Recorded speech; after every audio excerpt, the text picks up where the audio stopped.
So we are dealing with the topic spermatogenesis today. What do you mean by spermatogenesis? Spermatogenesis is a process of formation of sperms. It occurs in males.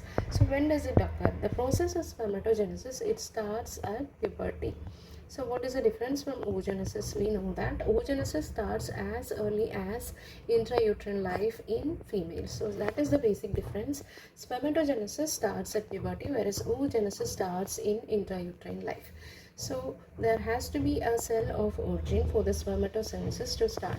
So both the spermatogonia as well as the oogonia are formed from a cell which is a bipotent cell. Bipotent means it can either form the spermatogonia or oogonia, that depends. So this cell is called the primordial germ cell.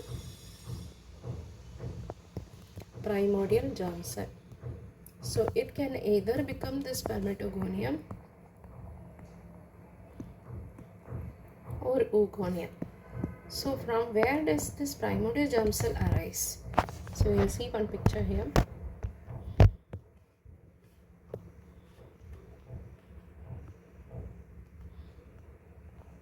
So we know that there is an epiblast here, epiblast, and there is a hypoblast here. So from the epiblast we can see that this orange colored cells, this is the primordial germ cell. So the primordial germ cells are arising from the epiblast or the ectoderm. So that is another important question. What is the cell of origin of the primordial germ cell? The primordial germ cells,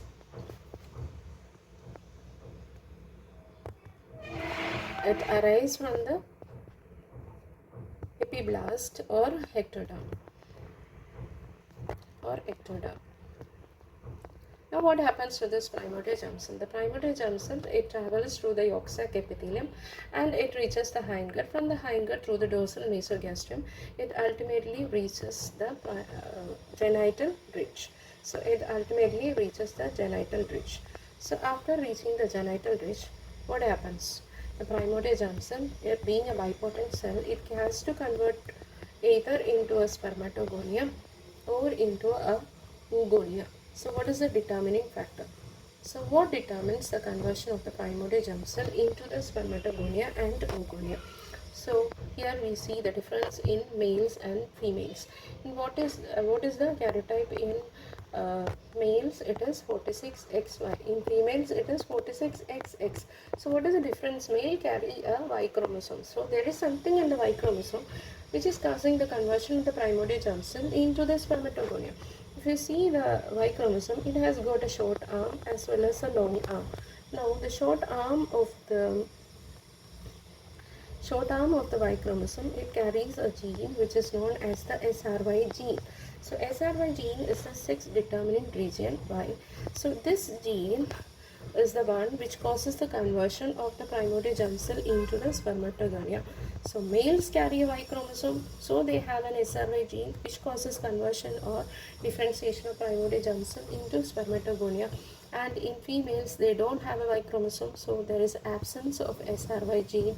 So in them, the primordial germ cell will differentiate into the oogonia. Now what happens? It is a spermatogonium which is getting converted into the sperm. So if you see that, so where does the spermatogenesis occur? So we know that the process of spermatogenesis is occurring in the testis. In which part of the testis the spermatogenesis occurs? That is an important question. The process of spermatogenesis occurs in the seminiferous tubules of the testis. Now the seminiferous tubules consist of two types of spermatogonia. It is the type A spermatogonia and type B spermatogonia. Type A spermatogonia, it is undergoing division and replenishing the stores of the spermatogonia, whereas the important one, that is the type B spermatogonia or pale spermatogonia, is the one which is dealing with the spermatogenesis. So spermatogenesis is by the type B spermatogonium. So type B spermatogonia undergoes spermatogenesis. Now what is the karyotype of that cell? That is the 46XY. That is the spermatogonia. It undergoes mitosis division and forms 16 primary spermatocyte. 16 primary spermatocyte. Now what is the karyotype of this primary spermatocyte? It is also 46XY. That is primary spermatocyte. Now what happens to this primary spermatocyte? It undergo reduction division, which is called the meiosis 1. So meiosis 1 is a reduction division where one cell undergo division to produce two cells with a half number of chromosomes. Okay, so primary spermatocyte getting converted into a secondary spermatocyte with half number of chromosomes, which is called secondary spermatocyte. So from one primary spermatocyte we got two secondary spermatocyte with half number of chromosomes, which is called a meiosis 1. Now what happens with this secondary spermatocyte? Each of the secondary spermatocyte undergo meiosis 2 division. Now the meiosis 2 division is actually like a mitosis, so the chromosome number remains the same. Okay, so from a single secondary spermatocyte, two spermatids are produced. So these are called spermatids. So as you see this, from one primary spermatocyte, ultimately four spermatids are from one primary spermatocyte, four spermatids are produced. Now what happens to the spermatids? So each of this spermatid has to get converted into a spermatozoa. Okay, so this is spermatozoa.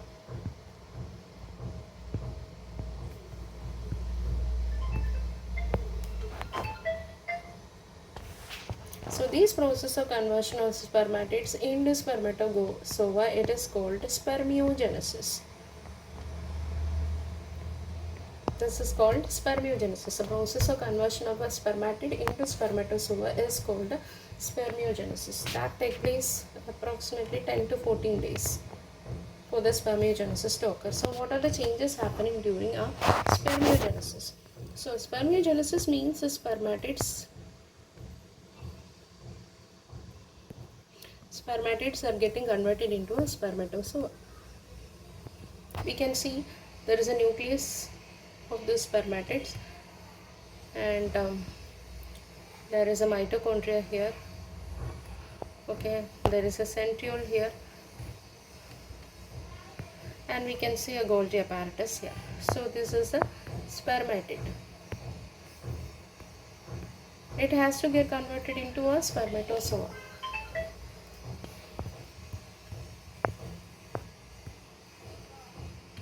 Now what happens to this Golgi apparatus? The Golgi apparatus get converted into the acrosomal cap of the spermatozoa. So it is the Golgi apparatus which is converting into the acrosomal cap. Okay, now what happens to the nucleus? The nucleus get converted into the head of the sperms. So nucleus of the spermatid get converted into head of the sperms. Now what happens to the mitochondria? The mitochondria, that will be becoming the middle piece of the sperm. That is the powerhouse of the sperm. Middle piece of the sperm. Now what happens to the centriole? That will be becoming the tail of the sperm. So this process is called spermiogenesis. So now these are important questions. So the acrosomal cap is derived from the Golgi apparatus. Now the head of the sperm is derived from the nucleus of the spermatids. The middle piece is derived from the mitochondria. Tail is derived from the centrioles. So you'll see the picture now.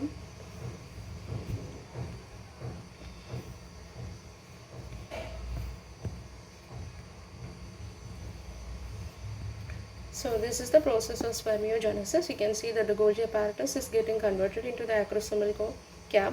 Nucleus is getting converted into the head of the sperm. Mitochondria getting converted into the middle piece, and centrioles becoming tail. So this is an important question. Now what is the time taken for the spermatogenesis? Time taken is 70 to 74 days. Average it is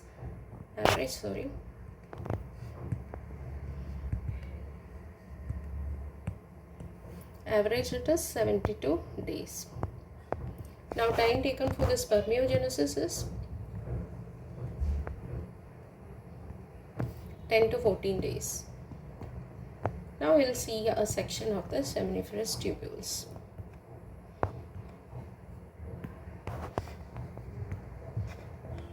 So you can be asked in exam to label a section of the seminiferous tubule.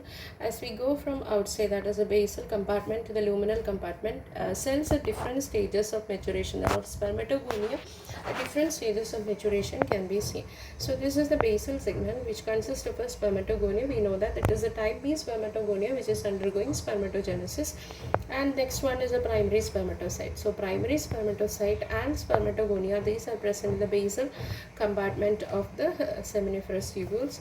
As you move towards the luminal compartment, we can see the secondary spermatocyte, and next one spermatids as well as sperms. Secondary spermatocyte, spermatids and sperms are present towards the luminal compartment. Okay, so that is a section of the seminiferous tubules. Now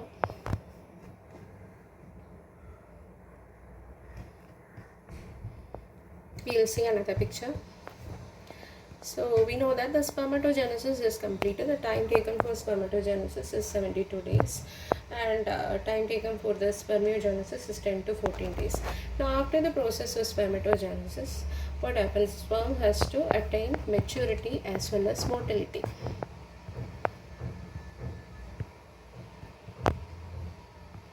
Maturity as well as motility. So where does sperms attain maturity? So sperms attain maturity in the proximal epididymis.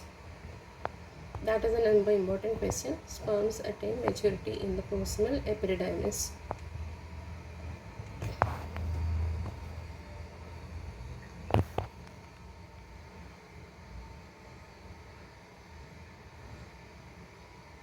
So the time taken for epididymal maturation for the sperms is 12 to 14 days. So the total time taken for to form a mature sperm is, so the total time, if the question is like this, the total time taken for formation of mature sperm is 90 days. So this 12 to 14 days have to be added to 72 days, so 90 days. So time taken for the spermatogenesis is average 72 days. Time taken for epididymal maturation is 12 to 14 days. If the question is like this, that is total time taken for formation of mature sperms, it is 90 days. Now it has to attain motility. So from where does the sperms acquire motility? So motility is attained in the distal epididymis. Motility is attained in the distal epididymis. So it occurs maturity in the proximal epididymis. The time for acquiring maturity is 12 to 40 days. So the time taken for the formation of a mature sperm is 90 days, whereas the time taken for spermatogenesis is 72 days. Where does sperms acquire motility? It is in the distal epididymis. Okay. Now, so after being ejaculated, so the sperm should reach the site of fertilization. So what is the time taken by the sperms to reach from the site of ejaculate to the site of fertilization? That is 30 minutes. 30 minutes is time taken by the sperms to reach from the site of ejaculation to the site of fertilization. Okay. What is the fertilizable span of the sperm? Fertilizable span, that is 48 to 72 hours. Okay, 48 to 72 hours. What is the size of the sperm? Size of sperm is 50 to 60 micron. That is the size of sperm.